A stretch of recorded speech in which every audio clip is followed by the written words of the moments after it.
What I was getting at is, um, it's really important to understand what your family values are, and just like with business, right? With business, you got your kind of your core branding of your mission and your values and your purpose and all those things. It's equally as important to have that for a family.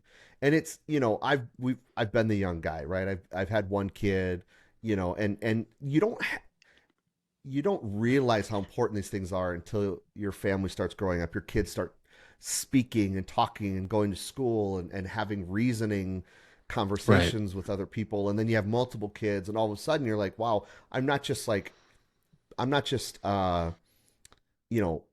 babysitting. I'm actually Yeah. raising an adult. And when you think of parenting as raising an adult, you realize how much Ooh. more important and powerful your job is as a parent. Hmm. And so having clear values, having a mission statement, one of the values for our family is having fun.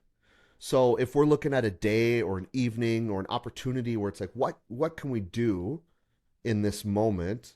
And maybe it's just like, hey, we need to do something after dinner, or we need to emphasize something for our family. It's like, well, we want to have fun as a family. So what's something we can do that's fun? Maybe it's a big vacation. Maybe it's just going to the local park and kicking around a ball. Yeah. Sometimes the simplest things are the ones that are most cherished by your kids.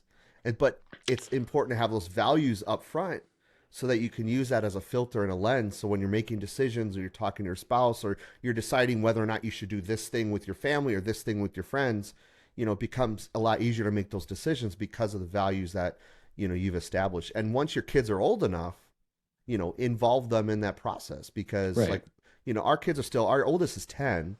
And so most of our kids are still pretty young.